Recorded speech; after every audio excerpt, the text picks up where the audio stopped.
Hello, everyone. Welcome back to Absolute Cinema. We're your hosts. I'm Eli. I'm Jake. And today we're talking about Andor, which just finished its final episode ever. But first, on the previous episode, we had Sean Chandler on. It's true, we for an did. episode. And that was awesome. We love Sean Chandler. You watch him more than I do. I do, just like a little bit more. But yeah, I mean, he's great. And that was a great episode. I'm glad we did that. He was very kind and generous. Was. I met him. If you haven't listened to the episode yet, go ahead and check it out right now. Yes, go check that out. I met him at the premiere for The Chosen. And because you told me he was there. Yeah. And I was scrolling through Instagram that day. I just saw he was there. I texted you immediately being like, Sean Chandler's there. Yeah.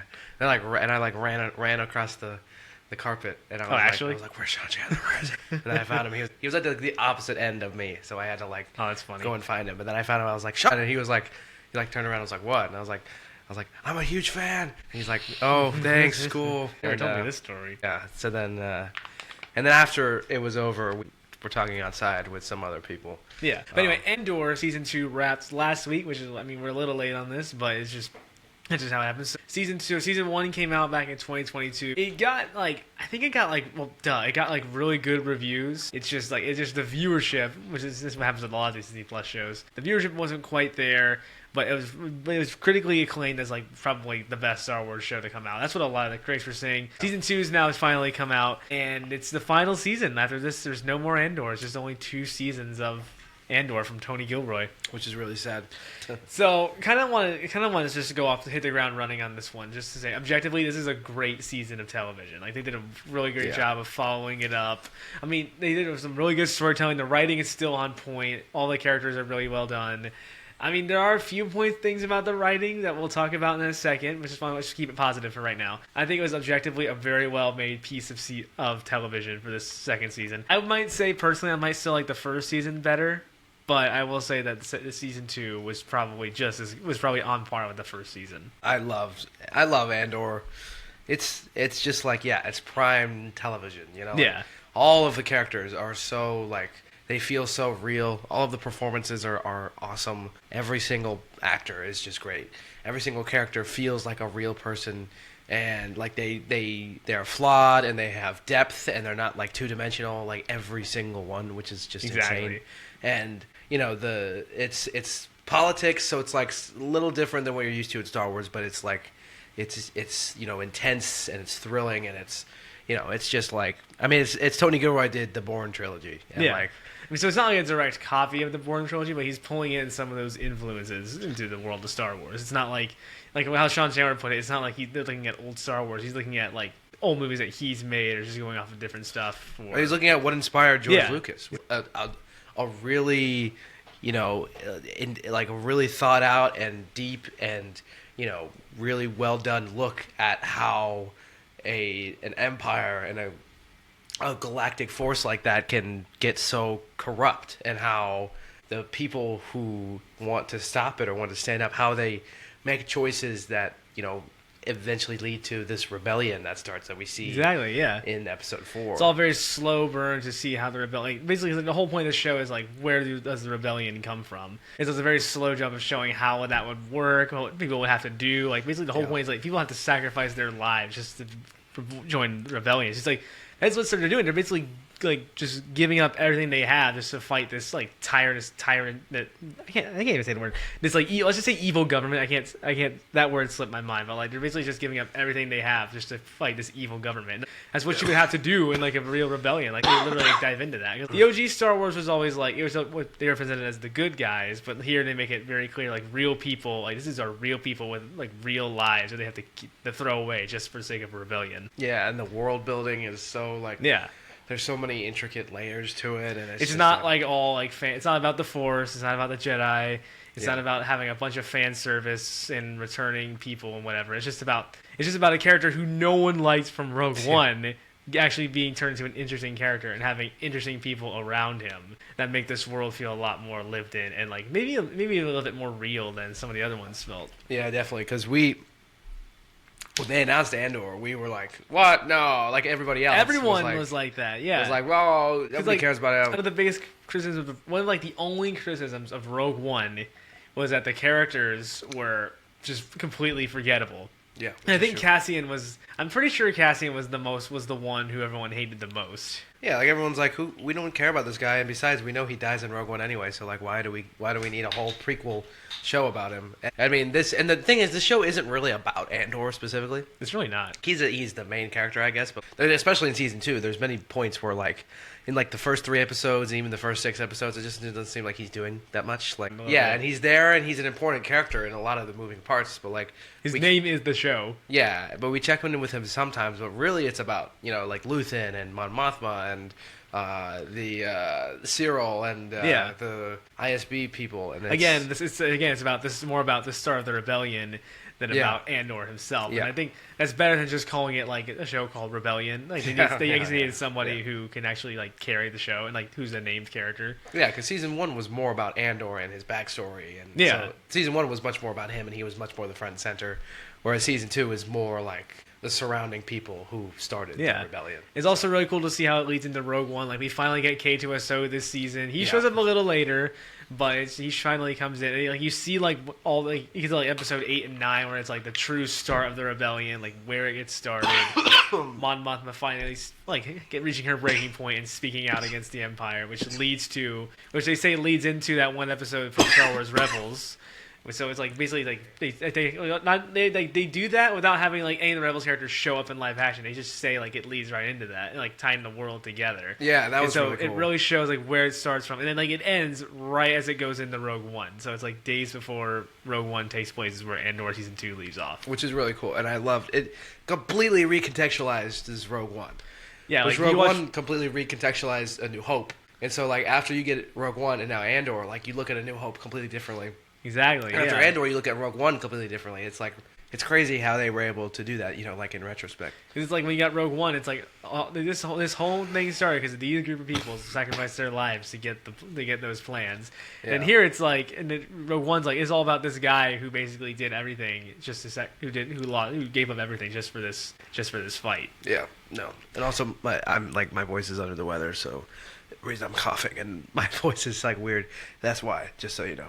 And then Krennic, we also got Krennic this season. He was not. I'm surprised at how little he was in it, but he was there. Yeah. Whoever he was great because I just like Ben Mendelsohn a lot. Yeah, he's awesome, and Krennic is a great character. Like he's just like, I was him and K2SO. I was expecting them to be in it a little more because they were especially K2SO. Yeah, because they were. We'll talk about this in a second, but yeah, like I kind of thought they would be in it a lot more because like they were marketed pretty heavily. Yeah, like they were in all the posters, and like it was like Krennic and K2SO are in this season, and it was like, oh well, Krennic was in the first couple episodes, and then like in the back half, but like not a ton.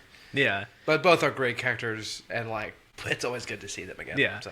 That being said, though, while going on the characters, I think there's a good point to segue into. Like, the characters are well rounded. Like Andor was great. I think I actually do the stuff they do with all these characters are great. Like they give Luthen like more to do. They show more of Luthen's backstory. They really get you. Like they get invested. I wasn't super invested in Luthen. That sounds like a negative, but like I think that the way they told his backstory was very well done. I actually did like his send off. Granted, my issue with that episode is that Andor wasn't even in it, which we'll talk about those writing. That's a weird writing choice, which we'll get to that in a second. But I think that's a great like little like ending for that character. Like, especially love the thing where it's like they actually like the girl. I forgot her name. Okay, Clay, thank you. So it's like they showed their relationship, and so she's trying to get to him. Not to save him, but to actually let him die. That scene where he like stabs himself, which I thought was crazy, where he just takes a knife and just stabs himself. He's sitting in the hospital, just like the Empire's trying to keep him alive because they need to know about the Death Star. Yeah. And then she gets to him, and then she takes the thing off and effectively kills him, just so then the rebellion can get this information. Yeah. And then they just close that show. They just sit on his body, they just face him back. I thought that was a very well done shot. Which this season is all about this one event, the Gorman Massacre. It's all building up to that. And I mean, I think episodes 1 through 7 are a bit of a slow burn. Like you're like, where is this going? But then like 8 and 9, I think are just like that's the thing with Andor. It's like it's a really slow build up, but then when it pays off, it like pays off so well that I have a hard time being mad about how slow the build up was, but. Like 8 and 9, the Gorman Massacre was just, I mean, it was insane. Like it was such a cool episode, and it's so well done. Like the way that it, builds up, and the people are gathering in the town, and the Empire is just, like they're so genociding evil. everybody. Yeah. Yeah, it's so well done, and I think that's just In like episode 9, where like he has to get where Mon Mothma finally speaks out, and then Cassian has to work to get her out without being caught, and he just has to end up killing a lot of people that Mon Mothma knows. yeah. And then they finally and then at the very end, as he finds out Vix leaves him, and then she says the words like, "Eventually we can have a future together." And like it's a gut punch because you know how Andor's story ends. Yeah. And I also think that their choice with Vix, I was surprised that she survived. I kind of thought she was gonna die, but I think it's better. It's more, like you said, that's more sad that she survived rather than being killed off. Well, yeah, because we see her in season 1, and then this season it's like they're together and they're married, which we didn't see that happen. But Yeah. and it's like, so then you're thinking like, well, we don't see Bix in Rogue One, so like I guess it kind of is like the assumption is, well, I guess she dies, and that was really kind of the benefit of doing this after Rogue One, where then it's like we're expecting her to die because we don't see her in Rogue One. And then the cool thing that they could kind of subvert your expectations to where she doesn't die. And yeah, it's sadder that she doesn't die as opposed to if she dies, because Exactly. with the way they did it, it was just like, it was so sad and like heartbreaking and like super, just so well done. And then the fact that the characters are so well written, and they're just great characters, to where the fact that when she does play that video message for Cassian, then like it's such a punch to the gut, because you do care about these characters. And then there's like a full knockout punch after that in episode 12, where it's like you flash back to her, like they're wrapping up everything. So Andor and K2SO are off to Rogue One. You finally come back to Vix. You find out where she is. She's back on the planet they started at the beginning of season 2, and she has Cassian's child. Yeah. And Cassian doesn't even know that he's alive. And so she's kind of sitting there. She's waiting for him to come back, but we know as the audience that where Andor's story ends. So it's just an even bigger gut punch to know that Andor has a child, and he never knew about it. So he fought for this person he never knew about. Yeah, and I mean, I was hoping, like I was watching the episode and I was watching, like it was getting closer to the end. I was like, please, just give us a flashback to Bix. Like, that's all I wanted at the end of the episode, because I was like, that would be the most perfect way to end it, and that is how they ended it. And it was just, they didn't do overly too much.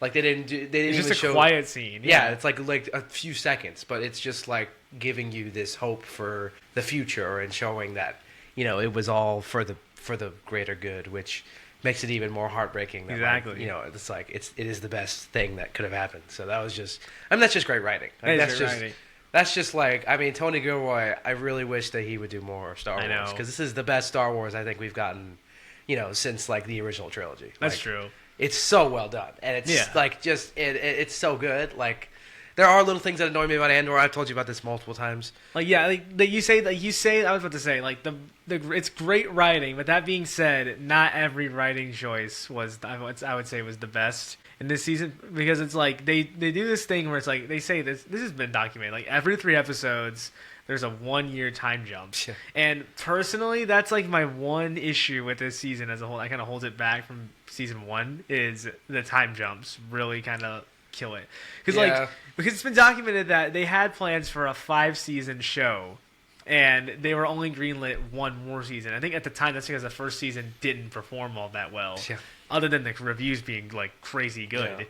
And so Disney only gave them one more season. And so what they did was they kind of had to take all those plans for the other ones, for their original 5-season plan, and kind of switch them all into one season. So it almost feels like Tony Gilroy took the 3 best episodes of each of those planned seasons and kind of just dropped them in here. Yeah. And it's like, it's still good, but it's like every time you get invested in something, it's like 1-year time jump and you skip over a bunch of stuff. Yeah. There's still a lot of gaps. Like, it's still great. It's little stuff that we wish you could have seen. Like Vix and Andor, we see them, like they're not together in the first 3 episodes, and then you jump forward to in between episode 3 and 4, and they're together. Like I would have liked to see them like actually get together, like how they would have worked that out. And then also later on when K2SO finally comes in, we don't see him and Cassian's first mission together and actually bonding. Yeah, like we jump to them already being like buddy, and it's like it's those 2 events that I really wish they could have shown. But again, they were only given 12 episodes, 1 more season, and they had to take their 5-season plan, squish it down. So there was only a limited amount of time, I guess, before they could wrap up the show. Yeah, I mean that's a big thing you feel in this season. It feels like we got 5 seasons in one, and I was like, I was disappointed that we didn't get 5 seasons of it, because I would have liked to see how all of that would have played out. Well, Disney's kicking themselves for that now because like this one's actually, I think this one is performing well, Yeah. and it's getting the great reviews. So they're just like, oh, we probably should have given them more stuff. I mean, it's so impressive that they were able to make, like, this season is still so awesome, and it was like 5 seasons squished down. I think that shows the quality of the show. Like, it's just so good. Yeah. And, like, even since they had to like switch plans around, like, it still works so well. But you do, like, you really feel that throughout the whole thing. You're like, Yeah, you just kind of you're feel. like, I feel like we can't, like, I got invested in this one thing, and then we skipped a bunch, and then now it feels like we're coming in the middle of something else that I didn't know about. Yeah, we didn't see. Like, we're coming in the middle of something that we didn't see start. So, like, for like half of every third episode, you're like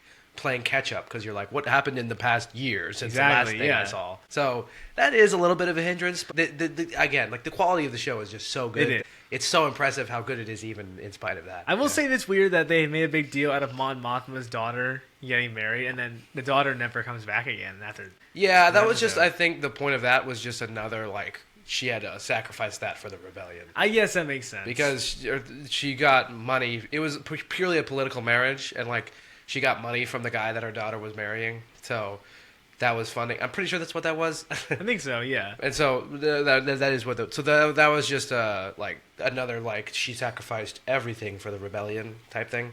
So yeah, her daughter wasn't, like, meant to be a character that we see. That's true. So yeah, but it's like there are a lot of moving parts, and sometimes I was a little bit like, what's going on? Yeah. Here? And I think that's part of the, like, year time jump. Another, like, one small little thing, we talked about this a little bit, is sometimes it is a slow burn, but sometimes it's too slow. The first 3 episodes of season 2, I felt like we're kind of, or almost a drag, almost. I felt that more in the 4, 5, 6, 7. 4, 5, 6. That one was like. I mean, I can see that one. I mean, 1, 2, 3 ends with the revelation that he's being held captive on Yavin 4, which is the rebel base from Rogue One and New Hope.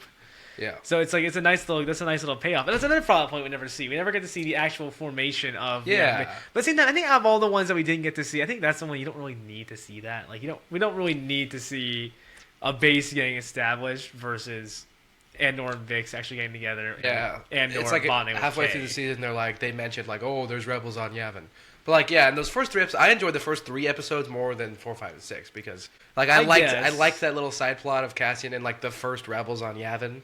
Like, they were the first ones that were there, and those are the ones who, I guess, become part of the base that gets built there. So I enjoyed that one more than, like, 4, 5, and 6 because Cassian didn't do very much in 4, 5, and 6. He went to Gorman and then decided that he didn't want to help, and then just left. Like, 3 episodes for 3 hours. That's what he did. Like, he just went there and decided he didn't want to do it. Exactly. Well, it's like in the 4th one, he's like hanging around in the hotel with Vix, and then 5 is when he leaves, and then 6 is when he comes back and he goes back to hanging around the hotel. Yeah, like, it's like I feel like he did like at least he had something to do in episodes 1 through 3. Yeah. And episode 1 started off with a cool chase sequence. That's true. Which is probably the most action we get in the show.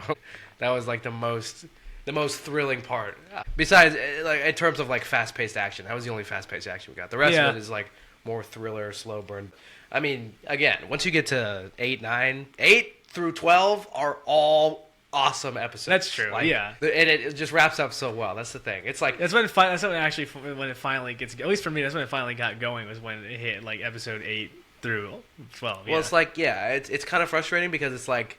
Because 8 through 12, I'm like, are so good, and I was watching them, and I was like, this is just, every episode is so amazing. I thought episode 7 was a little better than the first 6, but still, it was also a little slow. Yeah, but, like, so then it makes me frustrated because I'm like, well, it's so good, but I just spent 7 hours, like, of it being really slow. So. Yeah, that's true. Like, I just kind of wish there was a little bit more to keep us. And that's the thing with the year time jump in between. Is like, is this the most interesting thing Cassian did this year? Like, exactly, yeah. Especially with 4, 5, and 6. I'm like, that was the thing in that year that he did that was most interesting. You couldn't have chosen a different story. If we only have a year, and we only have 3 episodes and 1 event, like, the event has got to be pretty good. And, like, 4, 5, and 6 is, like, I guess is when it's part of the Gormans, like, rebelling against the Empire. But, like, Cassian doesn't really do anything.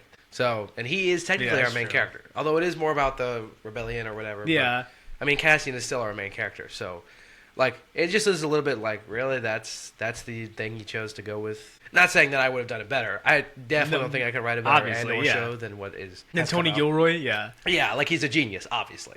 So, But I mean, just as an observer and a viewer, like I'm just like, because it's a hard sell. It's a hard show to sell. It is a really hard. So sell. like all of our friends, like most of our friends that have not watched it, just Yeah. because it is such a slow burn. like we're like, go watch Andor, and they're like, that's so boring. I can't make it through. It's like it really is like Yeah. It's either your thing or it's not. That's true. So like it's a hard sell because I wish more people would watch it because it is. And some so people, good. the people who like it, they either say it's their favorite Star Wars show, or others say like they like it, but it's just not their favorite Star Wars show, which that's also fine. Like I mean, hey, if you like lightsabers, then Yeah, exactly.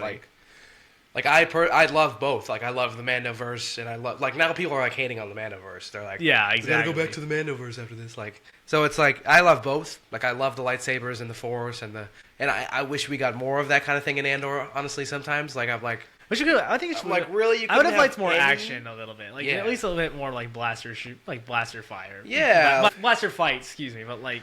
Like in episode 8 is the only time we really get like Yeah. and it's awesome. I thought season 1 had a little bit more like firefights. Yeah, like I feel like even. there was a little bit more going on in season 1 than season Yeah, 2. season 1 had a little bit more. Season 1 I feel like had a little bit more action than season 2 did. Because it's one event. It's the Gorman Massacre. Yeah. All of the first half of the season is building up to that. And so it's like over the course of 4 years, we're building up to the Gorman Massacre.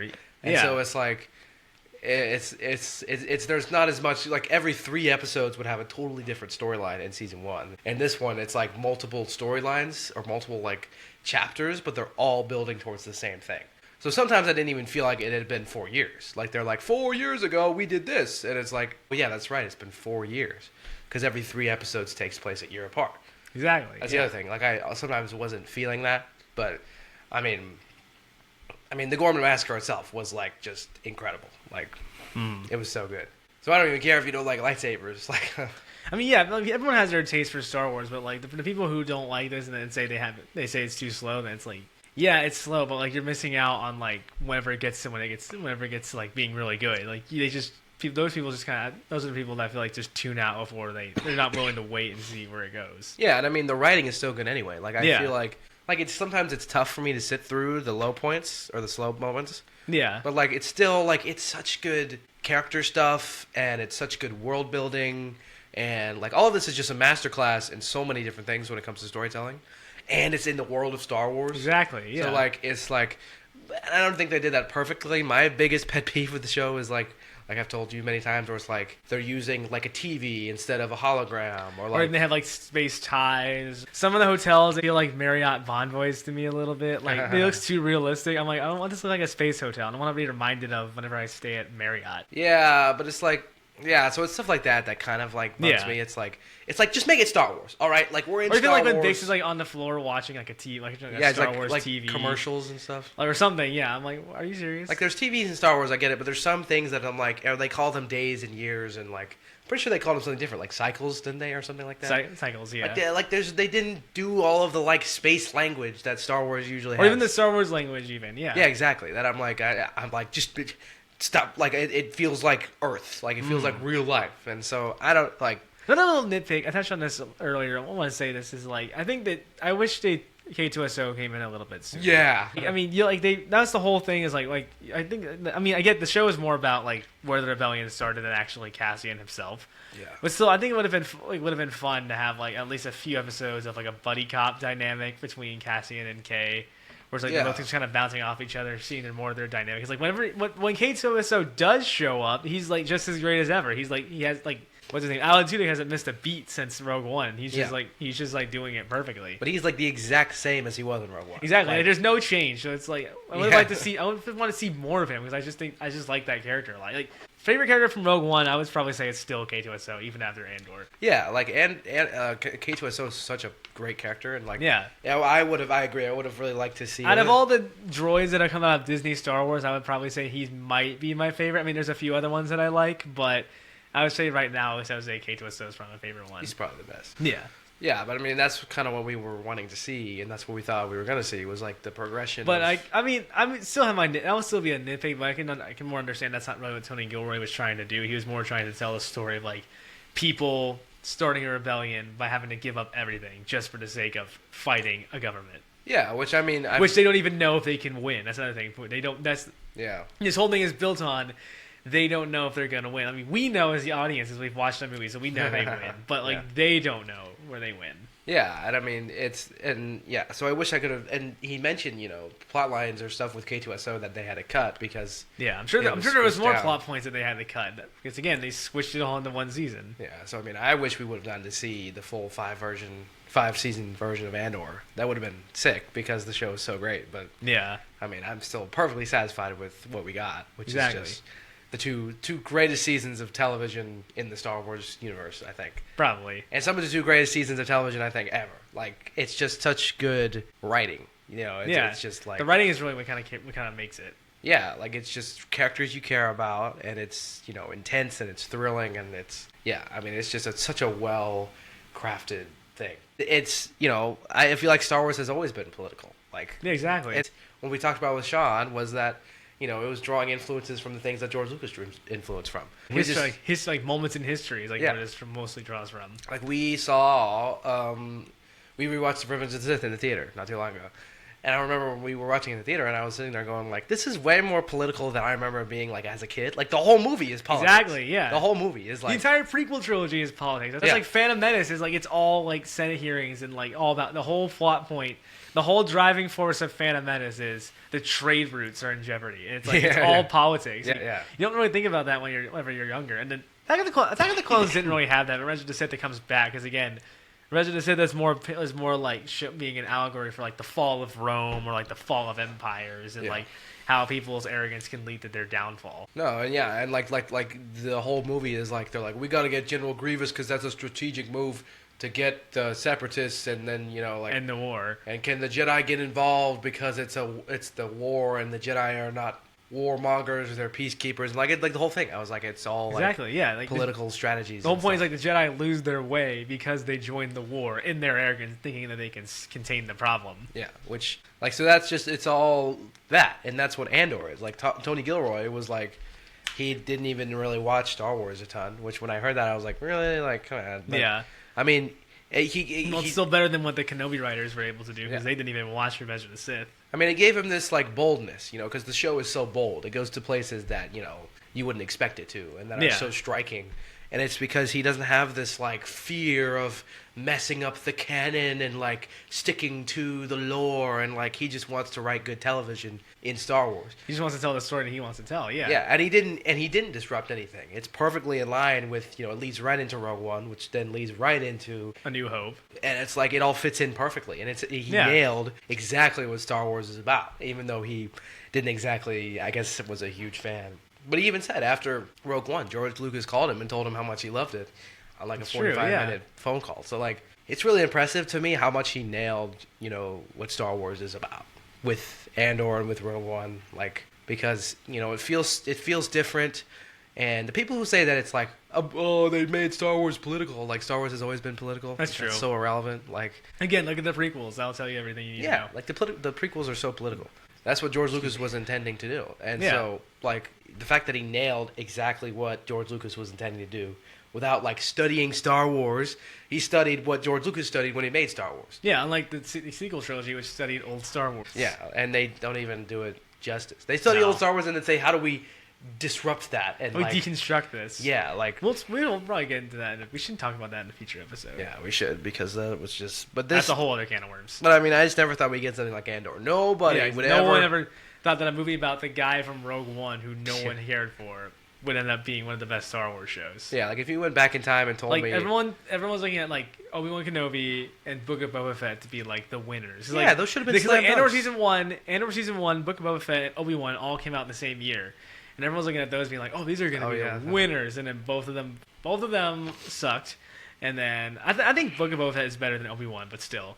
And then Andor season 1 came out. It was easily the best Star Wars television show that year. And so it's like again, no one saw that coming. Like Yeah. no one was thinking that. So it makes you wonder why couldn't they have done something like that? Like why couldn't they have done something like that for one of those other shows with the actual A-list Star Wars characters? But that's just where we live in. Yeah, it's crazy because if you went back in time and told me when Rogue One came out, like that guy is gonna have the best Star Wars show out of all of them, I would be like, "What? You're crazy!" Like that Kenobi and Book of Boba Fett, those flopped, but I know, Andor yeah. is the best one. Like Like if I can time say like a show about Boba Fett is gonna flop, you'd be like, you're crazy. yeah, like it's a show about Boba Fett, surviving the Sarlacc pit and like still being alive. Like, and then it'd be like, then they gave it to the Spy Kids director, and they gave Yeah. Kenobi to Deborah Chow, who directed like one episode of The Mandalorian. Like it's Exactly. like, and they gave Andor to Tony Gilroy. Who did the Bourne trilogy? Yeah, like what? They what? Like why would they do that? That's so bizarre that this is the best one. I know. And it's not even because it's just because it has such good writing. And if they gave good creative people to those other shows, they would have great writing too, and then they'd also be slam dunks. But they hired just these weird people in the Acolyte. None of the people in the Acolyte have seen stuff. Yeah, no, they don't even know what they're talking about half the time. Yeah, which Tony Gilroy hasn't either, I guess. But at least he understood and studied what He understood most things about Star Wars, even if he hasn't watched most of he it. understood what inspired Star Wars, and that's Yeah. probably more important than understanding Star Wars. And so he was able to make a much better show than the Acolyte, Kenobi, Book of Boba Fett, like Mando season 3, I'd say. Yeah. It's weird. It's really weird. Like, but it's such prestige television, and even if you haven't seen Star Wars, or if you're not a Star Wars fan, you can probably still watch Andor and really enjoy it because it's a great story about the start of this rebellion, and like it's just really, really good television. Because that's the thing with George Lucas, that's his flaw. He doesn't really write, human dialogue. No, So it's really. like Star Wars, but like because like in A New Hope, it's all like it's kind of poetic more. I'd like to say, like that's what I kind of like to pick out of Star Wars is that it's more like poetic and artistic. It's not like meant to be real people and how real people would talk. Exactly. Yeah. Because George Lucas' dialogue is so weird. Like it's like I don't like sand and like all of the dialogue. But Tony Gilroy's like in Star Wars with people who sound like real people. Yeah. Bix, Andor, Luthen, Clea. Everyone sounds like a real Like person. and the performances are all great all around. Yeah. Too. So that's what really also helps it is these are great actors and they play their characters so well. Even Cyril and the white-haired lady who I forget her name, but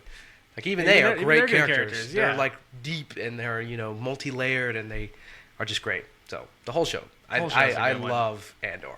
I'm sad that it's over. I am sad it's over too. I will admit it's not my favorite of the Star Wars shows, but I will say objectively it is a great, very well made, very well written show. What's your favorite Star Wars? I mean, I don't really say if I really have one, but it's just like I would say like I do think it's really good. I just maybe tend to prefer some of the more classic feeling ones. But I will. Yeah. But that being said, like I would probably say maybe I would probably still put Clone Wars above this one. But I will say that this is objectively. You put Clone Wars above this? Maybe I'm not too sure about that one. But as a whole, or just like the final season? not maybe. I'm not to think more about that. But I would say like objectively, this is the best written Star Wars show, and definitely hands down one of the best ones. Like easy. It might not be my favorite one personally. There might be a few that I might like better because again, it's just like the classic feeling more than some of the realistic ones. But I will say this is probably like at least top 3 best ones. But out of all of them, it's the best written one. Like I'm not gonna say that any of the other ones have better writing than this. Yeah, that's true. Yeah. Yeah. So no, I love Andor. I'm really sad that's ending. After season 2. Who knows? Maybe we'll get a show about his son, which I've seen a lot of theories flying around about who his son is. What? So many people are flying around. Some people say it's Poe Dameron, and I'm like, that doesn't make any sense. What? His last name is different. Come on, guys. That's so okay. So here's that's the thing. That's the thing that's so funny to me is that we're so used to Star Wars being like it's the whole galaxy. Like everyone in the galaxy knows each other. But like it's such a small world. Like everyone is connected to everyone else. So like people are watching that and they're like, his son has got to be someone in the later movies. Like he's not. And that's not at all what Andor the show was about. Like Andor is not that at all. So his son, I guarantee you, is nobody. Like his son's not going to be anybody. And they just threw. I think they literally just threw that in there because Tony Gilroy was like, "This ending is pretty dark. Like you don't see Bix and Andor get back together. He dies, defeating the Death Star. So like he was like, you got to put something in there to make it a little more hopeful. So he just. I think he also put it in there just so that Disney and Lucas have another character to use if they wanted to. I don't want to see a show about his son. What's that going to be? Like that's true. Like I think there's literally no point. It's not like a setup for another show. I think it's just. Well, maybe like if you give it a few years, maybe someone will come along and come up with a good story to follow up that. It probably won't be as good as what Gilroy did, but. Just give it time. Maybe someone will be able to follow. I mean, because he's gonna be like 13 by the time of the sequel trilogy. So like, not the sequel. He'd probably He'd probably be like 13 around the time of the Mandoverse. But then by sequel trilogy, he'd probably be in like late 20s or 30s at Wait, least. how much time is in between Return of the Jedi and Force Awakens? 30 years. Oh, that's right. And Mandoverse is like 5 or 6 years after Return of the Jedi. He'll be like the right age, let's just say. Like by the time sequels, he'll be the right age to be a good. I really don't want to see that. Maybe, well, again, we'll have to wait and see what they do. But like closing thoughts, that would be milking it. That would be milking it. But like we'll just have to wait and see what they do with that. But if you want to write the closing thoughts, I think Andor again is a great show. I know is it your favorite show? Maybe. Favorite Star Wars show? Excuse me. Yeah, I'd probably say it is. I love the Mandalorian as well. But yeah. like I think after season 2. I mean, I like Mandalorian, I like Clone Wars a lot, but I would still say that Andor is better written than both of them. I was just blown away by what they were able to do in this show. I was not expecting it at all, and like no one was. Yeah, it was just so good. I probably will definitely be rewatching it, and like I really really love the show. Yeah, I'd probably say it's my favorite. But, I love the Mandalorian seasons 1 and 2, and was there another? That was the only good. Oh, Clone Wars. I'm a defender of Rebels. I love Rebels. People like that one. I'm a defender of that one. Yeah, Rebels is good. Yeah. I think Ahsoka was fine. Ahsoka was okay. I thought I didn't finish Bad Batch. I couldn't get into Bad Batch. Unfortunately. How much did I watch? Because I watched all. We watched the first season together. I watched the second season, but I just couldn't get in. I didn't watch the third season. I just couldn't get into that one. But that one was like Andor. Like, why does this exist? But then like with not good writing. Exactly. Like not with like super awesome characters and stuff. It's like I didn't really like Bad Batch. Yeah. So like Andor. Yeah. I'd probably say it's my favorite. Okay. And definitely it is absolute cinema. It is absolute cinema indeed. So to answer the question, is Andor absolute cinema? We would say absolutely. Oh yeah. Is that what? Yeah. Okay. Yeah. So I love it. I think it was great. I think it's great. This season, I mean, it's just so good. Like it's sad it's over, but at the same time, I'd rather have it end here than it get dragged out forever. Yeah, and Cassian Sun's sequel show. Maybe we'll get that. That would be, if I saw that, just wait. If y'all heard it here first, they're gonna make a show about his son. If it gets confirmed, just know that Absolute Cinema Podcast is the one that started this theory. I really don't want them to do that. That would be again. Let's just wait and see what they do. That's a Kathleen Kennedy idea. She's like, yeah. That's what I'm saying. Let's just see what happens. Or maybe Ryan Gosling is playing his. Nah, no. I did see that theory going around. Though. What? I did see that theory go around. But Ryan Gosling is not Latino. I did see that. Someone wrote like maybe the Starfighter movie is about Andor's son. I'm just like. Okay. Both Andor and Bix are like let's be real. Mexican. That kid is probably not going to do anything. He's probably just going to stay on that planet and be a farm boy. He's not. But even as I'm saying this, one of the greatest heroes in Star Wars started out as a farm boy, so maybe he will be a hero. Not every character has to like blow up the Death Star. Like that's true. He can just be normal, like just live a normal life. I think that's the purpose of the show too, is that his kid gets to live a normal life and like doesn't have to like fight a rebellion against an empire. Like exactly, that's kind of true. I think that's the point, is that he just gets to be a normal person, and hopefully we never see him again. That's what I hope for. Let's hope. Again, we'll just see what they do with this, because I know they love Disney loves money. Lucasfilm needs good recognition, so maybe they'll do something with it. Yeah, I mean, they probably are. Shoot, we only gave them one more season, and now it's like a big deal. So they're like, and they definitely can't do another one. So, yeah, that's pretty funny. That's really sad. But I mean, it was great how it turned out. So yeah, thank you guys so much for listening. I hope you enjoyed. Leave us your thoughts of Andor down below. Do you love it? Do you hate it? Is it your favorite Star Wars show ever? Or do you think it's not your favorite? Or do you just haven't even watched it? Let us know. And if you haven't watched it, please give it a chance. It will definitely surprise you. Yeah, you gotta sit through it, but it's very good. It's a slow burn, but it pays off in the end. Yeah. And it really pays off. If you want a gut punch at the end, it'll give you that one. Yeah. So we will see you guys next time. See ya. See ya.